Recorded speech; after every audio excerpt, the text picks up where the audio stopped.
kwa baadhi ya maalumati ambayo wameyakusanya wahitimu wetu hawa kutoka kwenye kinywa cha Sheikh Ali Muhammad Mbwera hafidhahullahu wa ra'ahu.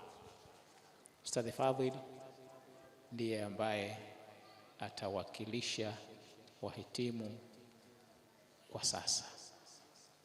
Falyatafaddal mashkuran.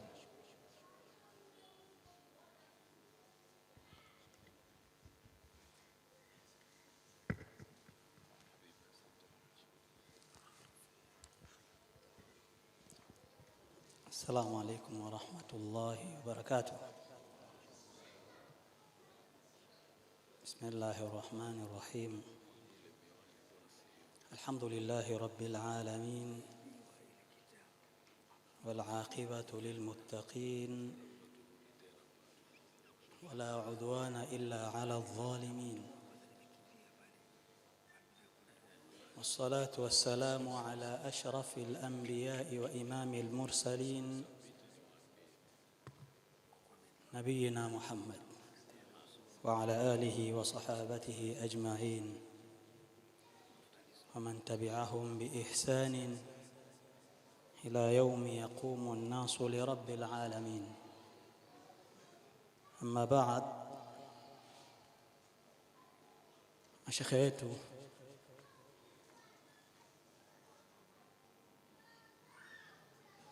wote kwa pamoja wenu mliohudhuria,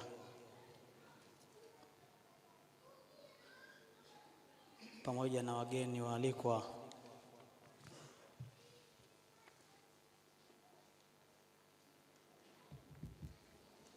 jukumu langu nililopewa ni kuonesha sehemu ya kile ambacho tumejifunza katika halaka hii ya Ma'hadul Ghadi Sati'. Nami mkononi kwangu nimeshika kimoja kati ya vitabu ambavyo Shekhe amevihitimisha. Kitabu hiki kimetungwa na Sheikh Jalaluddin Suyuti. Jina lake ni Jazilul Mawahibi fi ikhtilafi almadhahibi. Kama ingekuwa tunatakiwa kutafsiri hii maana ya jina, ni kwamba Jazilul Mawahibi, wingi wa tunu, wingi wa neema, fi ikhtilafi almadhahibi, unaopatikana katika ikhtilafu ya madhehebu mbalimbali. Na kwa muda wangu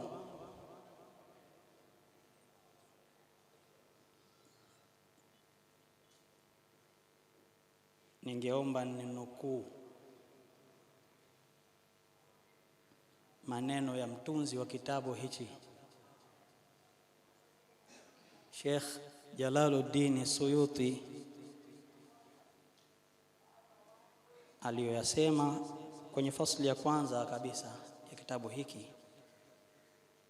Anasema, nami nanukuu: "I'lam anna ikhtilafa almadhahibi fi hadhihi almillati ni'matun kabira وفضيلة عظيمة وله سر لطيف أدركه العالمون وعمي عنه الجاهلون".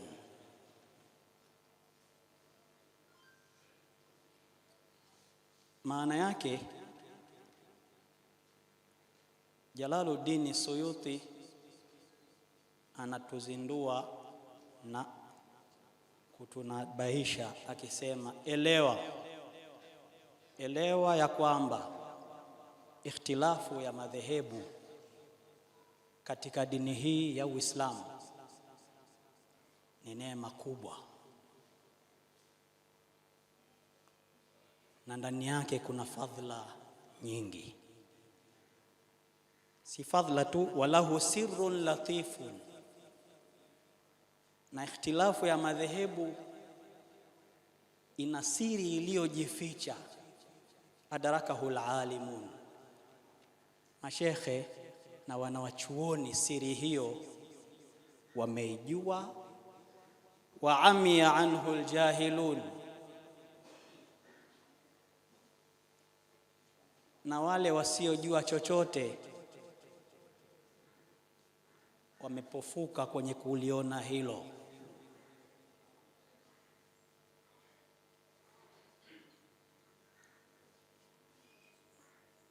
Ikhtilafu ni neema,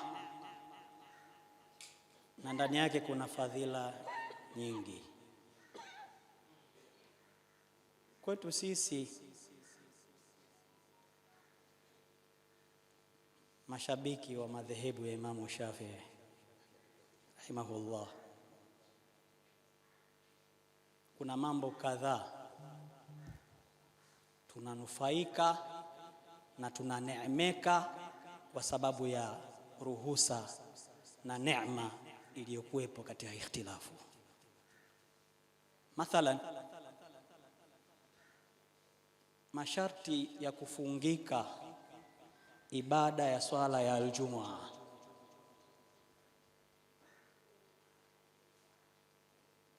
Ibada ya swala ya Aljumaa tunavyofahamu sisi mashabiki na wafuasi wa madhehebu ya Imamu Shafi'i, ni lazima ihudhurie na wanaume wasiopungua 40. Tena wanaume hao wawe waungwana, wasiwe watumwa. Lakini tena wanaume hao wawe wakazi wa mji husika. Kwenye hili sisi wengi wetu tumetokea vijijini.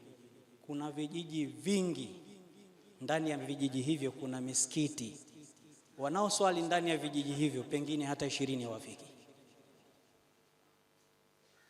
lakini nao ni katika mashabiki na wafuasi wa madhehebu ya Imamu Shafi'i.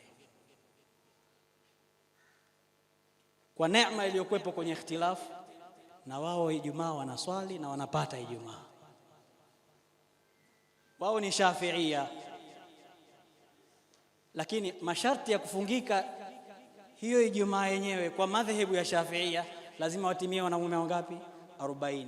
Wao pale kijijini kote wanaoswali hata 20 pengine hawafiki.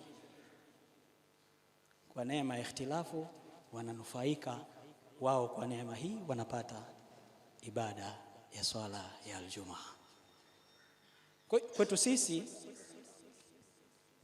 kwetu hili ni neema kubwa la kujifunza na kuyajua haya ambayo yanaelezewa katika ikhtilafu almadhahibi, na wala sio mgongano wala sio mzozo wala sio upinzani katika hilo. Lakini Imamu Suyuti anasema baada maneno hayo ndio atangulia kuyasema, hatta sami'tu ba'dha aljuhali. Menukue haya maneno sio ya kwangu, ni ya Imamu Suyuti. Hatta sami'tu ba'dha aljuhali, umefika wakati nimesikia baadhi ya wajinga yakulu, wanasema an-nabiy sallallahu alayhi wasallama jaa bi shar'in wahidin, Mtume sallallahu alayhi wasallam kaja na sheria moja tu. Imam Suyuti anawauliza hao, kama hivyo ndivyo, famin aina madhahibun arba'a, hizi madhahib 4, madhhab ya Imam Malik, madhhab ya Hanabila, madhhab ya Abu Hanifa na Shafi'ia, zimetoka wapi? Kama sheria kuja na Mtume Muhammad ni sheria moja tu. Waislamu, hili ni la kwetu sisi huku, lakini wanachuoni na mashekhe, hili la mzozano na malumbano kwenye ikhtilafu almadhahibi hawapo na wametoka kwenye hilo. Mfano ambao na mimi naomba ni nukuu mfano huu unamhusu Imam Malik rahimahullah. Na nukuu: wa akhraj ibn Sa'd fi at-tabaqat 'an al-Waqidi qala,